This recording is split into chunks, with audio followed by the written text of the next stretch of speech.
friends! I was really enjoying everybody's fountain pen hobby tag from Chris Saenz, so I wanted to go ahead and participate. 1. Do you have a favorite ink brand? I think at this point my favorite brand is Colorverse. They are certainly the ones that I have the most of at this time. I'm a real sucker for all of the space related and science related ink series that they do, and I really enjoy the colors as well. 2. How many pen pals do you have? Lots, few, or none? I have a few pen pals. I really enjoy writing letters, and that was something I enjoyed doing even before I fell into the fountain pen hobby. So I have a few.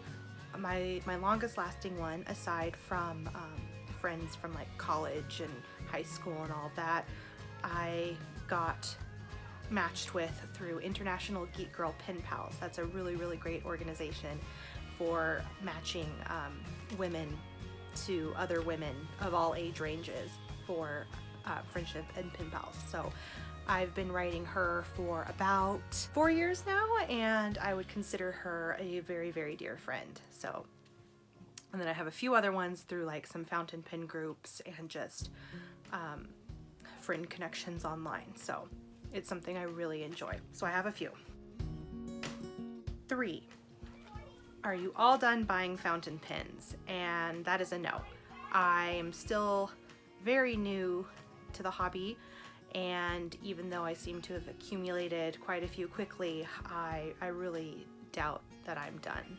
So I can see myself acquiring several more over the next while. 4. Have you ever spread the fountain pen hobby to anyone? I don't think so. I sent a fountain pen to a friend once. I think she liked it. I don't know if she's fallen for the hobby, maybe like some of us have. And I also tried to spread it to my oldest son, who's almost 9 now, but he wasn't super into it. He's interested in it for a second, but just not super good at like keeping track of the pins and items that I got him. But that's okay. He's super artistic. I'm sure we will try again in the future. 5. Who influenced you into the hobby? That would be Adventure Denali. It's her fault.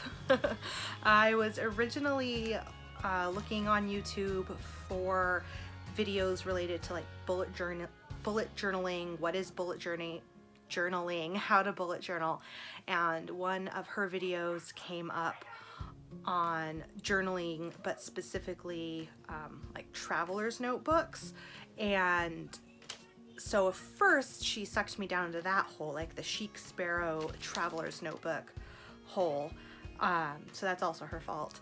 And then I was watching other of her videos where she was talking about her fountain pens, and I've always known about fountain pens, but I had never really been introduced to them. So it's her fault. And then shortly thereafter, finding her and her videos, Wasky Squirrels, Jason's videos. I've watched a whole bunch of his, and I've learned a lot about pens in the hobby from him.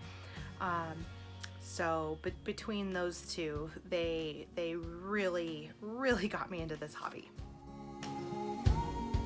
6. Your favorite fountain pen friendly notebooks or paper? At this point, I think Tomoe River. I have some 58 pound or whatever paper. I'd like to try and find one that's slightly thicker. I have some Clairefontaine pads as well that I used for letter writing, a Rhodia pad I used for letter writing, and then various journals. But at this point, I would say Tomoe River. And I like the white, just so that I can see the true color of the ink better. 7. Have you ever thought of quitting the hobby and getting rid of all your pens and ink? No. I have sold a few pens in the past so that I could because they just weren't matches for me, and I don't have any stores around me that I can go and try them out or look at them in person. So all of my shopping for fountain pens and ink is online. So I have sold a few to then finance one of my quote-unquote grail pens. So I've done that, but never getting rid of it all. I enjoy it too much. 8. If you could meet any famous fountain pen person, who would it be? So outside of the YouTube fountain pen world, I would definitely say Neil Gaiman. He is one of my favorite authors, and one of the things he does and is kind of known for, at least amongst his fans, is that he writes with fountain pens, and I believe he often does his very first drafts entirely by hand and in fountain pen. I've heard him speak before. When I lived in Seattle, I was able to go to one of his book tours, and he is just a delightful human being, and I absolutely love his work. A friend introduced me to his work in college, and he's one of my favorite authors. So I would want to meet him. And then also Neil deGrasse Tyson, who when I lived in Seattle, I was also able to go and see him speak on a tour. He's just fascinating, and I am very interested in all the things he talks and teaches about. So that would be fun. And he is a collector. I really enjoyed his fountain pen video where Figboot interviewed him. That was a lot of fun. Within the YouTube fountain pen community, I would say basically anyone. Alicia of Adventure Denali, Jason of Wasky Squirrel, Figboot seems like he'd be a perfectly pleasant person to meet. Chris Saenz, just really anybody. It's always nice to connect with new friends and new people when you have shared interests and geek out over those shared interests. So that would be fun. 9. Ideally, how many fountain pens would you like to own? Can be more or less than you already have. I don't want so many that I can't use them all regularly, but I don't have an ideal number. Yeah, I want a number that I can still comfortably use regularly.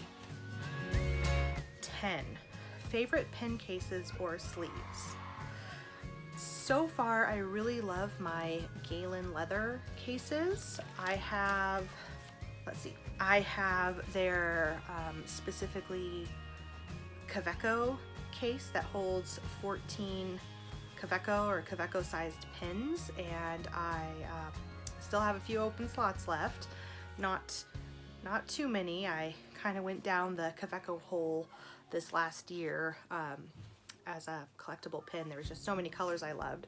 So I love this case, and then this is the Gaiman leather 5-pin case. So I really like this one too. And I also have, not near me, but their A5 folio that has some pen slots in it too, and I use that folio to house all of my pen paling and letter writing, or at least some of them, my supplies, and I have just really liked their cases.